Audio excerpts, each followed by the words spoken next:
Hey guys, it's Cool Night and my dad, and this channel is called Raising a Gamer, first episode.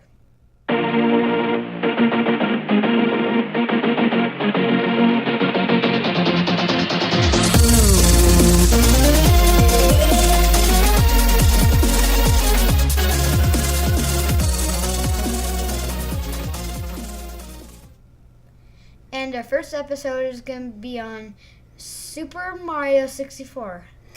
Yeah, so Super Mario 64. It was kind of hard to decide what we were going to play for our first episode. There's all this pressure like, we have to play a classic game, right? You don't want to play like the worst game of all time. You don't want to play E.T. for your first episode. So we settled on Super Mario 64. We didn't necessarily want to do like an old Atari game first or a brand new PS4 game. We want to do something kind of in the middle, but something that's classic.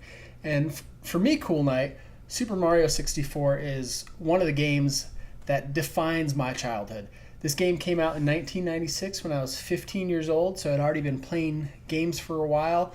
I was already really into games, and I'll never forget the first time when I walked into a Blockbuster video, which when I say Blockbuster video, does that mean anything to you? I don't know what it means. Yeah, exactly. Because they don't have Blockbusters today. They really don't have video stores today. So now when we go to the grocery store and you can get a game or a movie from Redbox, back when I was a kid, back in my day, right? Back when I was a kid, we would actually go in stores where all you would do is rent videos and rent games. And in 1996, I walked into a Blockbuster video and there was Super Mario 64, okay?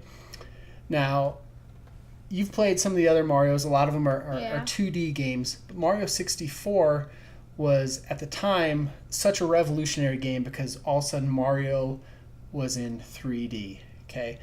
And this blew me away. This was one of those things where I just knew I had to have this game. I had to save up my pennies, and I had to get it. We rented Nintendo 64s from Blockbuster before we had one, and every time I was always wanting to get Super Mario 64 and just play it. Okay, it's one of those games that, like the way that you play Minecraft now, where you can never get sick of it, that was the way Mario 64 was for me. Okay, so now that I've kind of gushed over this game, one of my all-time favorite games, we're going to get Cool Night's perspective. Okay, so first off, what are your initial thoughts of Mario 64? Did you enjoy it? Yeah, it's a good game to play. Okay, now let's break down some of the individual parts of the game.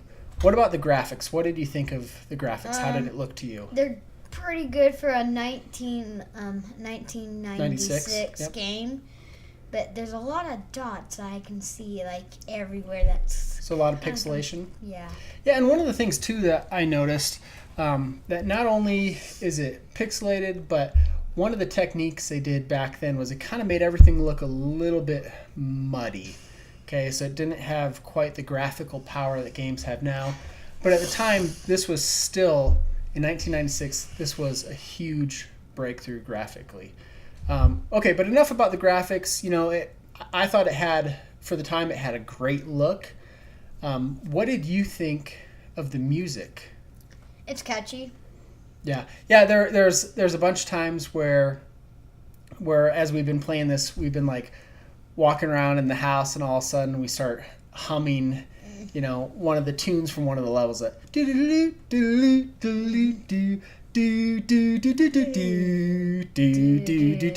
right.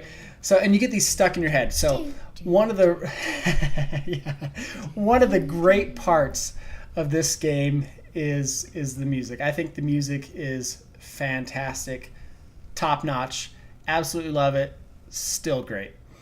Okay, this is going to be probably one of the not so great things, at least in my opinion. Maybe you'll think differently. What did you think of the controls of Mario 64? Really hard because like the ground pound and the jump boost are kind of the same. Like the ground pound, you just have to click A to jump, and then the boost to go down. But then you like jumped farther, kind of. Like it would like be hard because you would have to click them at the same time. Right. Yeah, that I think was one of the biggest downfalls of this game is there were a lot of times where I did this too, where I meant to do a long jump and I ended up doing a ground pound. And that's one of the worst feelings in the world, where you have to make a really long jump and instead you just fall down in a pit as Mario ground pounds into oblivion, into his own death. Now, it should be noted, we didn't play this game on the Nintendo 64. We played it on the Wii U Virtual Console. So, if I can get these to focus here. Oops. Okay, this is how we played it. We played it with this Wii controller hooked up to the Wiimote. And it's a little bit different than the initial controls, which, okay, this original Nintendo 64 controller, which is what the game was made for. You know, you got the joystick here, which at the time was a big deal. That's the way this game was made to be played. We're playing it on the Virtual Console. Honestly, I don't think it's a huge difference, but it should be noted that's the way we played it, right? Mm-hmm. Okay, any thoughts on the controller itself? Did you like it? Didn't like it? It's okay. Like, not all of the buttons are easy. Right.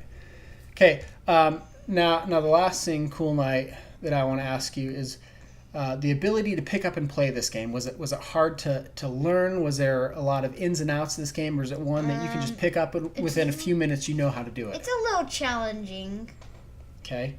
Yeah, I thought as far as a pick up and play game, it's not too bad. There's not a whole lot of really in-depth controls that you need to learn. I mean, obviously there's different types of jumping, but there's not a whole lot outside of that. So it is one that if you haven't played it before, probably within 10, 15 minutes, you're going to know what you're doing. You're going to be able to pass off a level, right?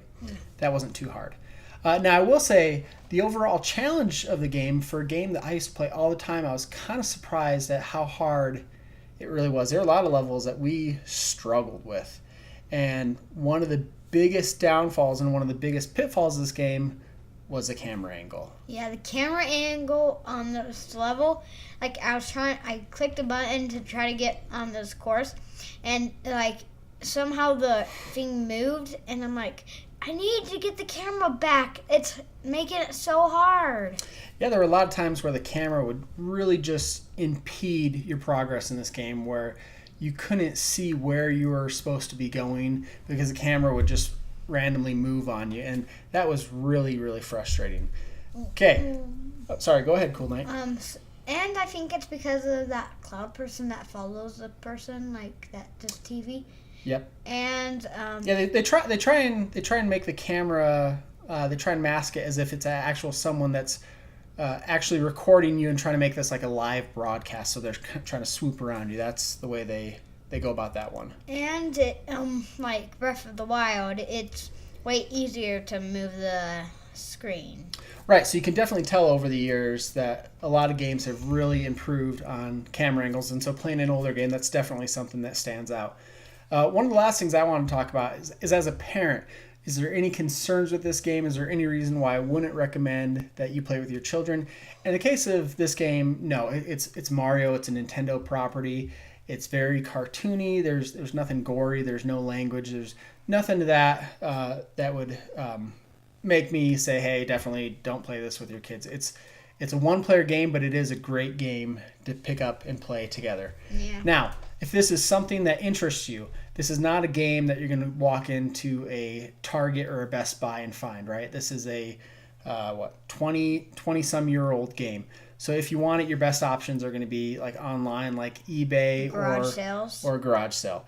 This game's typically going to charge about $20 to $30. If you get it, if you do have a Wii U and you get it on the Virtual Console, you can get it for $10. It's definitely cheaper. And as you can see here in the background, you can also get a copy on the Nintendo DS, which will play on a 3DS if you have a 3DS. And this will also go for about $20. So for an older game, it still has a little bit of value. I don't know that I'd recommend the DS version. Would you, Cool Knight? No, because you start out as Yoshi instead of Mario. It's kind of a different story, but a little same stuff. Yeah, it's a lot of the same levels, but they just kind of put different twists on it. My biggest issue was a 3D game like that. It didn't just feel as good on a handheld as it does on a home console. Okay, so what would be your overall grade of Mario 64? About B. Okay, B. One of my all-time favorite games, but nowadays I would probably give it a B minus. Back in 1996, it was definitely an A plus, but there were some real frustrations with the camera angle, some things that you've seen newer Mario games that do it so much better. Okay, so that's your grade is B. My grade's a B minus. So that's this episode of Mario 64. Thanks, guys, so much for watching. Please hit that like button, hit that subscribe, share it with your friends. And until next time, we'll see you later. Bye.